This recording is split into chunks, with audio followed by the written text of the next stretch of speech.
Hello guys, welcome back our channel. ಎಲ್ಲರಿಗೂ ಆಸೆ ಇರುತ್ತೆ ನಮ್ಮದೇ ಒಂದು ಆ್ಯಪ್ ಕ್ರಿಯೇಟ್ ಮಾಡಬೇಕು, ವೆಬ್ಸೈಟ್ ಕ್ರಿಯೇಟ್ ಮಾಡಬೇಕು ಅಂತ. ಬಟ್ ಅದನ್ನು ಹೆಂಗೆ ಕ್ರಿಯೇಟ್ ಮಾಡಬೇಕು ಅಂತ ಗೊತ್ತಿರಲ್ಲ.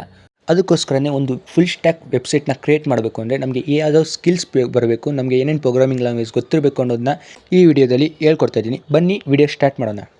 ನೀವು ಒಂದು ವೆಬ್ಸೈಟ್ನ ಕ್ರಿಯೇಟ್ ಮಾಡಬೇಕಂದ್ರೆ ನಿಮಗೆ 3 ಸ್ಟೆಪ್ಸ್ ಸಿಗುತ್ತೆ. ಒಂದು ಫ್ರಂಟ್ ಎಂಡು, ಬ್ಯಾಕ್ ಎಂಡು ಮತ್ತು ಒಂದು ಫುಲ್ ಸ್ಟ್ಯಾಕ್ ಡೆವಲಪರ್.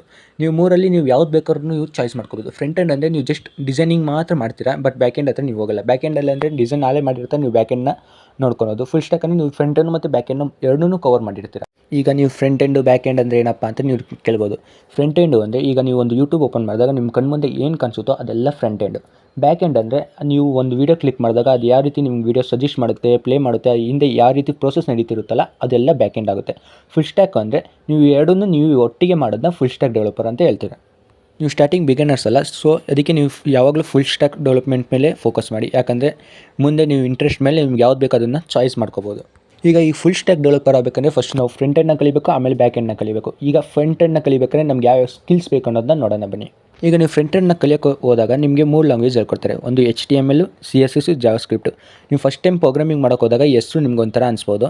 ಸೊ ಅದನ್ನು ಮುಂದೆ ಹೋಗ್ತಾ ನಿಮ್ಗೆ ನಾನು ಕ್ಲಿಯರಾಗಿ ಹೇಳ್ತೀನಿ. HTML, ಜಾವಾಸ್ಕ್ರಿಪ್ಟ್, CSS ಇವು ಯಾಕೆ ಯೂಸ್ ಆಗುತ್ತೆ, ಇದೇನು ಅಂತ ಅದ್ರ ಬಗ್ಗೆ ಏನು ತಲೆ ಕೆಡಿಸ್ಕೋಬೇಡಿ. ಈಗ ಬ್ಯಾಕ್ ಎಂಡ್ ಹತ್ರ ಹೋದಾಗ ನೀವು ಅದರಲ್ಲಿ Node.js ಬರುತ್ತೆ, MongoDB ಬರುತ್ತೆ. MongoDBನ ಡೇಟಾಬೇಸ್ಗೋಸ್ಕರ ಯೂಸ್ ಮಾಡ್ತೀವಿ. ಮತ್ತು ಇನ್ನೂ ಬೇಜಾನ್ ಲ್ಯಾಂಗ್ವೇಜಸ್ಗಳು ಬ್ಯಾಕ್ ಎಂಡಲ್ಲಿ ಯೂಸ್ ಆಗುತ್ತೆ. ಅದೆಲ್ಲ ನಿಮಗೆ ಮುಂದೆ ಹೇಳ್ಕೊಡ್ತೀನಿ. ಬಿಗಿನರಲ್ಲಿ ನೀವು ಇಷ್ಟು ಕಲಿತ್ರೆ ಸಾಕು. ನೀವು ಇನ್ನೂ ನಿಮ್ಮ ಡೆವಲಪ್ಮೆಂಟ್ ಸ್ಕಿಲ್ಸ್ನ ಇಂಪ್ರೂವ್ ಮಾಡಬೇಕು ಅಂದಾಗ ಫ್ರೇಮ್ವರ್ಕ್ಸ್ಗಳನ್ನ ಯೂಸ್ ಮಾಡಬೇಕಾಗುತ್ತೆ. ಅದರಲ್ಲಿ ರಿಯಾಕ್ಟ್ ಅನ್ನೋದು ಒಂದು ಫ್ರೇಮ್ವರ್ಕ್ ಇದೆ. ಇದು ನಾನು ಫೇಸ್ಬುಕ್ಕಲ್ಲಿ ಕ್ರಿಯೇಟ್ ಮಾಡಿದ್ದು. ಇದನ್ನು ಯಾಕೆ ಕ್ರಿಯೇಟ್ ಮಾಡಿದ್ರೆ, ಎದಕ್ಕೆ ಯೂಸ್ ಮಾಡ್ತೇನೆ ಅನ್ನೋದನ್ನ ಮುಂದೆ ನಾನು ಹೇಳ್ಕೊಡ್ತೀನಿ. ಸೊ ಸ್ಟಾರ್ಟಿಂಗಲ್ಲಿ ನೀವು ಇಷ್ಟು ಕಲಿತ್ರೆ ಸಾಕು, ಒಂದು ಫುಲ್ ಸ್ಟ್ಯಾಕ್ ವೆಬ್ ಡೆವಲಪರ್ ಆಗ್ಬೋದು. ಮುಂದಿನ ವೀಡಿಯೋದಲ್ಲಿ HTML, ಜಾವಾಸ್ಕ್ರಿಪ್ಟ್, CSS ಇದೇನಂದ್ರೆ ಕಂಪ್ಲೀಟಾಗಿ ಡೀಟೇಲಾಗಿ ಹೇಳ್ಕೊಡ್ತೀನಿ.